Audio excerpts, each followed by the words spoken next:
Paz do Senhor Jesus, amados irmãos, aqui quem fala é o irmão Fábio. Para mim é um prazer enorme estar aqui compartilhando a palavra de Deus com cada um de vocês. O tema de hoje é ser um autêntico imitador de Cristo. Eu peço aos irmãos que abram as suas Bíblias no livro de Efésios, capítulo 5, versículo 1 e 2. E a Bíblia diz assim: Portanto, sede imitadores de Deus, como filhos amados, e andai em amor como Cristo, que também nos amou e se entregou por nós a Deus, como oferta e sacrifício com aroma suave. Quando nós falamos em imitar uma pessoa, nós nos referimos a seguir os seus passos, suas ideias, seus conceitos e principalmente os pensamentos. Além disso, a palavra imitador no original significa ter compromisso, ou seja, seguir o exemplo fiel do Senhor Jesus. Por isso que quando nós aceitamos o Senhor Jesus como nosso Senhor e Salvador, tudo se transforma. Uma nova página é criada na nossa história. E Ele, o Senhor Jesus, se torna o grande exemplo a ser seguido e a forte inspiração para cada um de nós. Entretanto, sabemos que entre reconhecer a pessoa que devemos nos tornar por meio do exemplo de Jesus e colocar isso em prática na nossa vida, existe um caminho bem longo a ser percorrido. Mas ao longo desse caminho, muitas transformações irão acontecer dentro de nós, onde o nosso eu será colocado à prova e o nosso caráter transformado diariamente.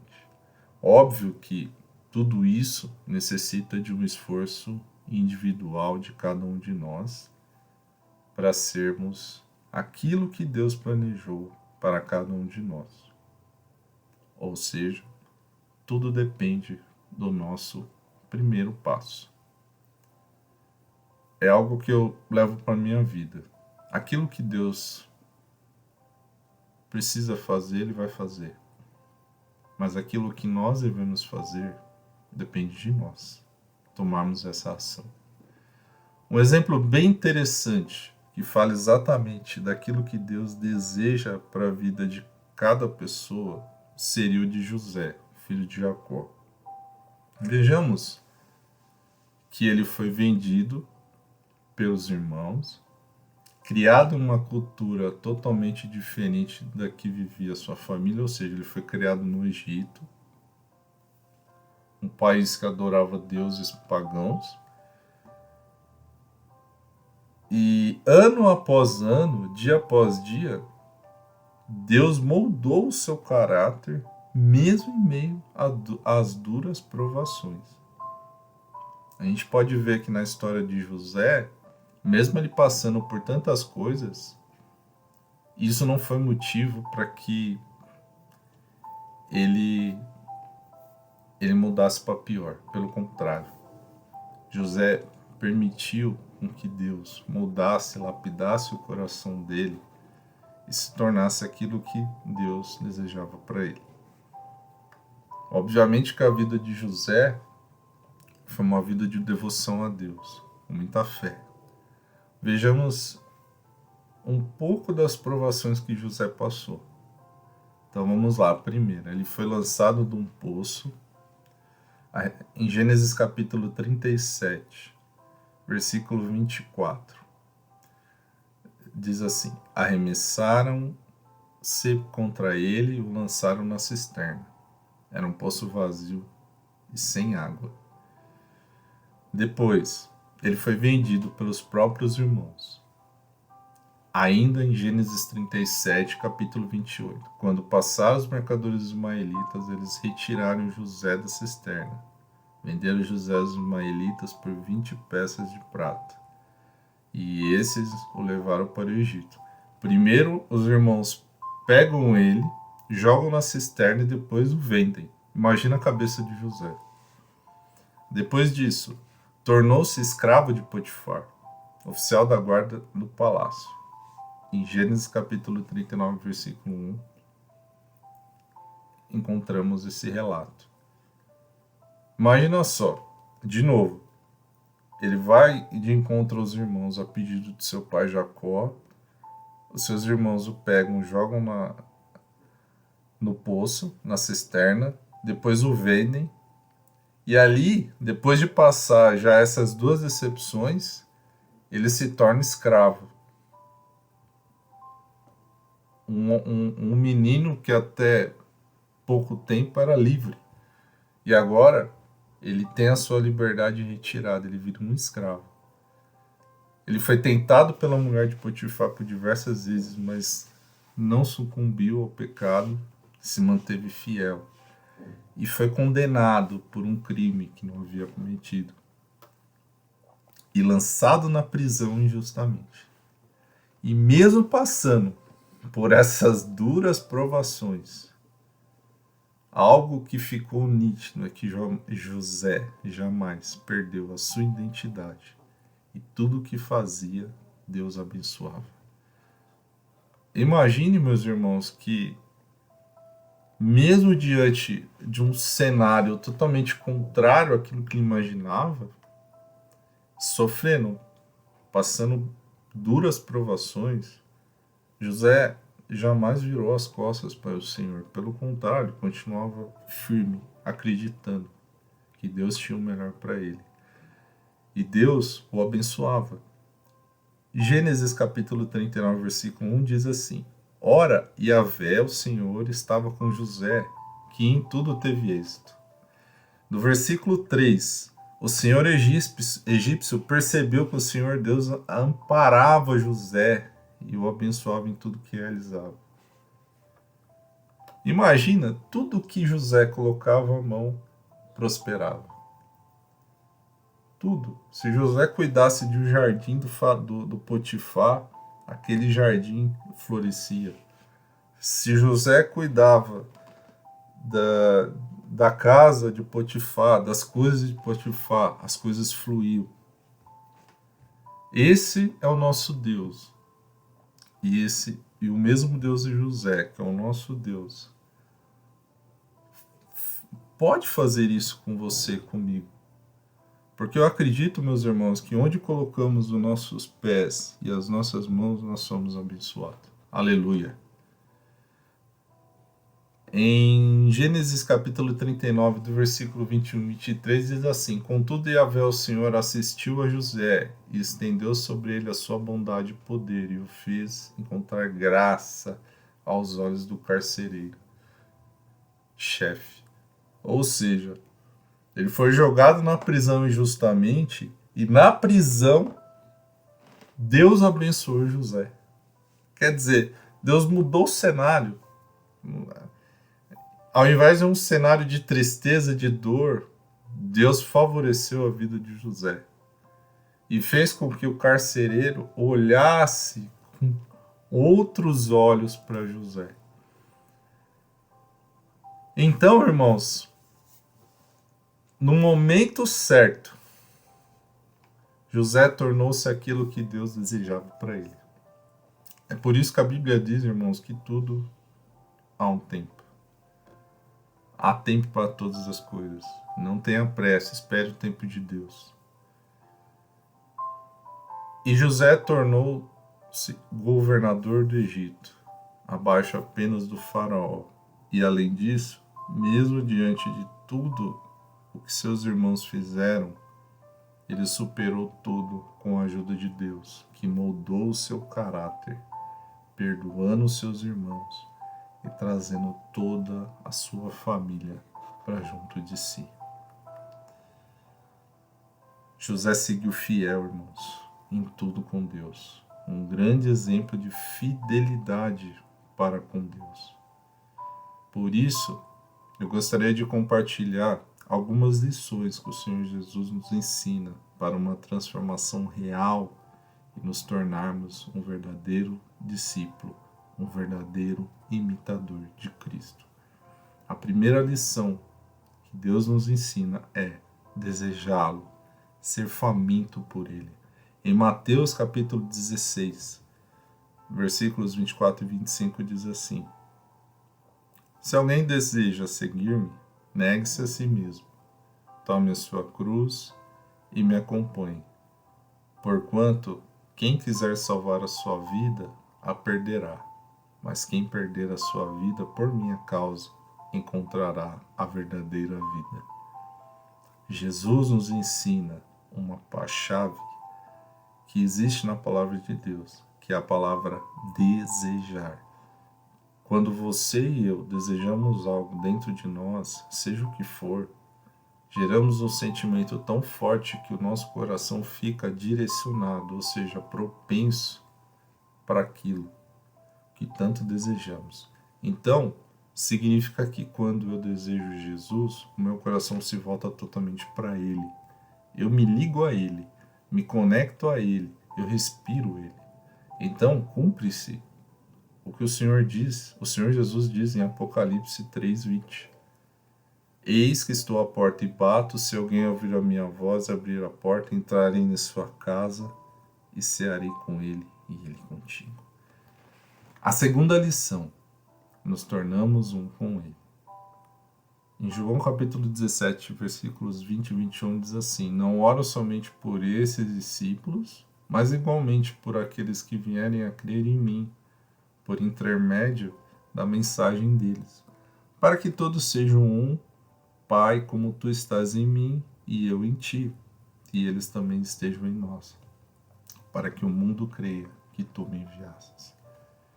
Por isso, meus queridos, quando nos tornamos um com Jesus, vivenciamos um relacionamento íntimo através da pessoa do Senhor Espírito Santo que habita em nós. Agora, já não andamos através das nossas próprias decisões. Eu não faço o que eu quero.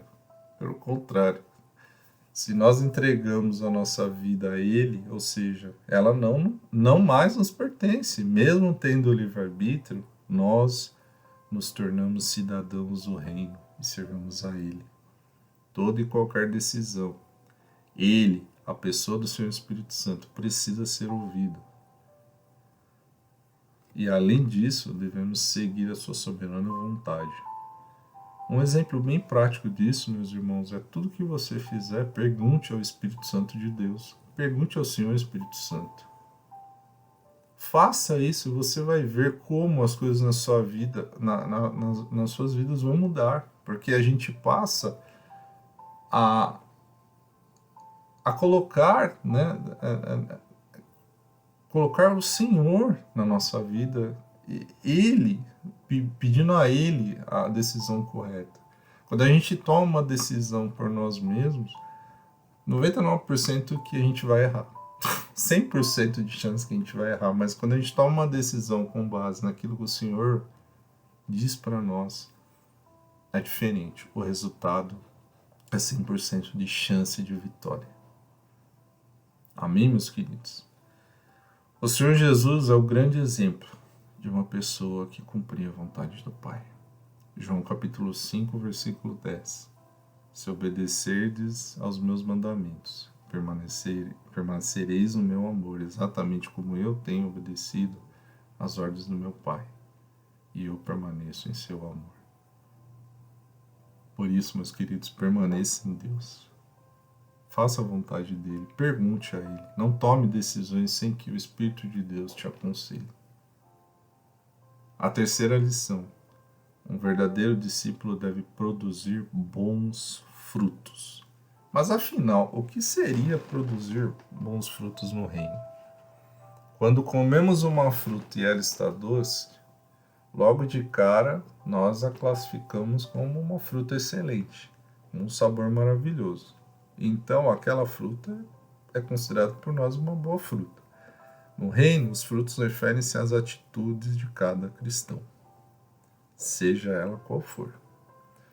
Então, o princípio dos ensinamentos do Senhor Jesus se resume em um novo mandamento estabelecido por Ele, que é que vos ameis uns aos outros. O amor ao próximo é o fundamento dos ensinos de Jesus. Esse amor foi o principal atributo demonstrado pela sua pessoa durante o seu ministério aqui na Terra. A Bíblia nos ensina, meus queridos, que quando Jesus terminava de ensinar, as pessoas ficavam atônitas com o seu ensino. Eu imagino hoje, uau, o que esse homem disse? Esse é o sentimento. Uau, que palavra! Que palavra é essa? De onde vem isso? Eu imagino as pessoas perguntando isso. Mateus capítulo 7, versículo 28 e 29 diz assim: Quando Jesus acabou de pronunciar essas palavras, estavam as multidões atônitas com o seu ensino, porque eles as ensinavam como que tem autoridade, não como os mestres da lei. João capítulo 6, versículo 63 diz assim: É o Espírito quem dá a vida, a carne em nada se aproveita. As palavras que eu vos tenho dito são Espírito, são vida. Então, ou seja, quando Jesus falava, o coração daquelas pessoas estava vazio e a vida entrava dentro daquele coração. E eles sentiam algo que jamais haviam sentido antes. Por isso que eu digo, uau! E quando essa tradução da King James atualizada diz que eles ficavam, as multidões ficavam atônitas, eu acho que foi a melhor palavra, porque não há tradução para esse tipo de sentimento. Imagina, você tem um coração vazio, a sua vida é vazia. Quando você escuta uma pessoa falando algo que enche seu coração de alegria. Como diz a palavra, a luz raiou em meio à escuridão. Acho que esse é o sentimento. Por isso, meus irmãos, de novo, ninguém falava como o Senhor Jesus, pois as suas palavras eram um alimento espiritual para aquelas pessoas. As palavras do Mestre saciavam o vazio que havia naquelas pessoas, pois continham o amor por cada uma delas.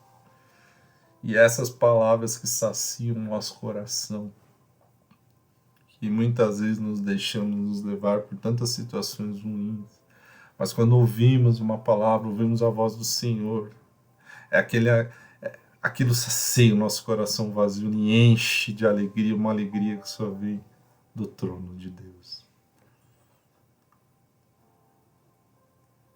Aleluia!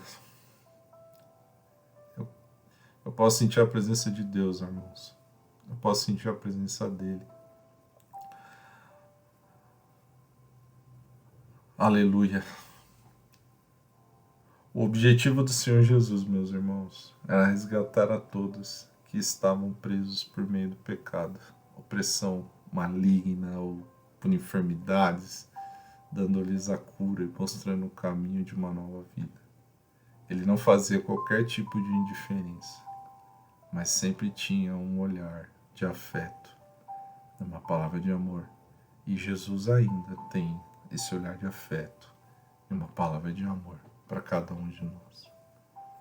Por isso, irmãos, de novo, em meio a tantas situações ruins que nós vivemos, saiba que Deus está de braços abertos para cada um de nós, com uma palavra de amor e um olhar de afeto, porque Ele te ama, Ele nos ama. E isso eram os frutos do Senhor Jesus. O caráter dele, o caráter de amor. E é o que Ele deseja para cada um de nós.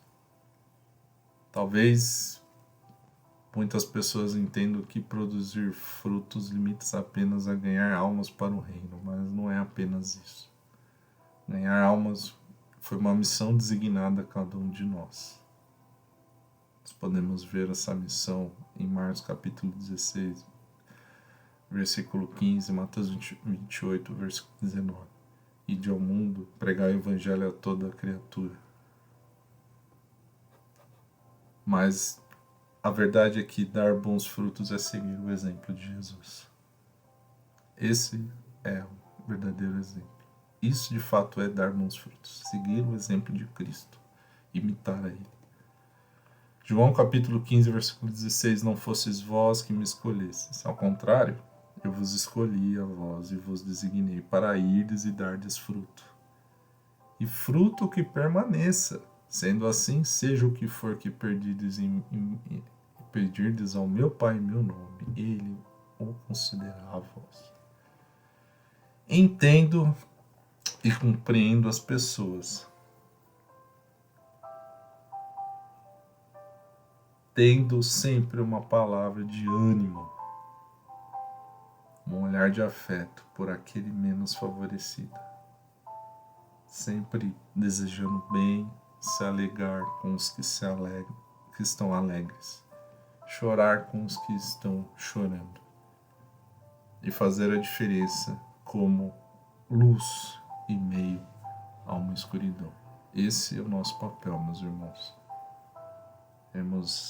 Vivemos dias difíceis, onde cada vez mais a palavra de Deus tem se cumprido, mas nós, como verdadeiros discípulos de Jesus, não podemos perder,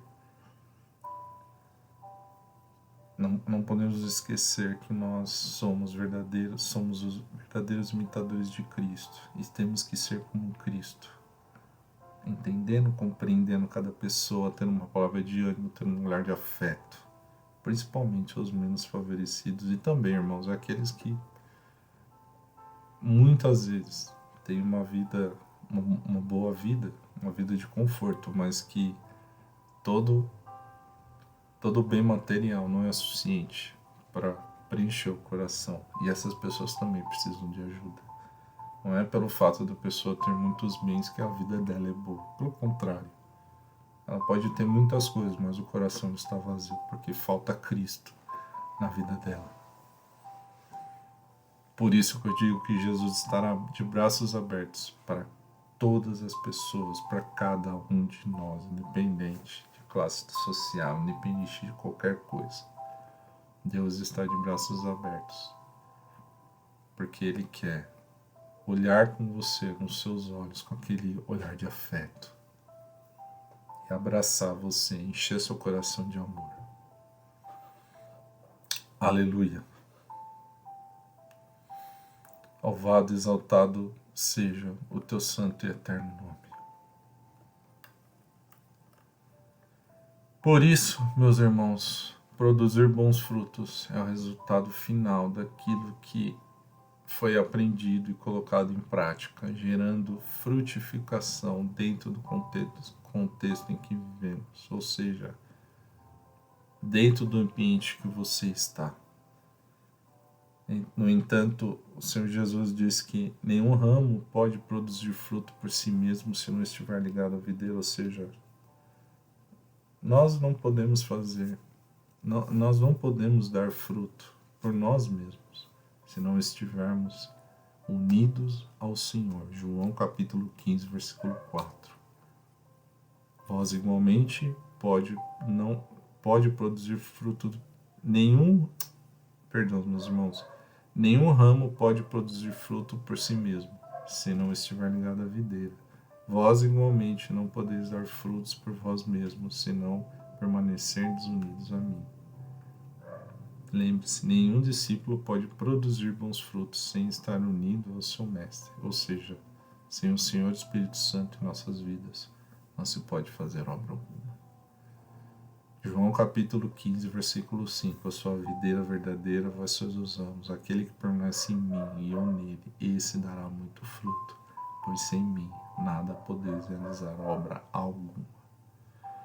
Concluindo, meus irmãos, tornar-se um com Jesus é vivenciar diariamente o que é ensinado, ou seja, não é fazer da maneira como achamos que deve ser feito, mas fazer aquilo que o Mestre nos ensina com o objetivo de frutificar no reino de Deus e ser um verdadeiro discípulo de Cristo. João capítulo 15, versículo 8. O Senhor Jesus diz: o que glorifica meu Pai é que deis fruto em abundância, e assim serei verdadeiramente meus discípulos. Eu oro para que o Espírito Santo de Deus, o Senhor Espírito Santo, visite cada coração e guie os passos de cada um de vocês, meus irmãos. Que vocês vivenciem transformações diárias, que cada vez mais você se torne um imitador de Cristo. É o que eu desejo do fundo do meu coração. Por isso eu concluo esse áudio, irmãos, agradecendo por me ouvir, por me permitir compartilhar aquilo que Deus compartilhou comigo. Que Deus abençoe a vida de cada um e que o nome do Senhor seja glorificado na vida de cada um de vocês. Em nome do Pai, do Filho e do Espírito Santo de Deus. Muito obrigado, meus irmãos. Amém. Graças a Deus.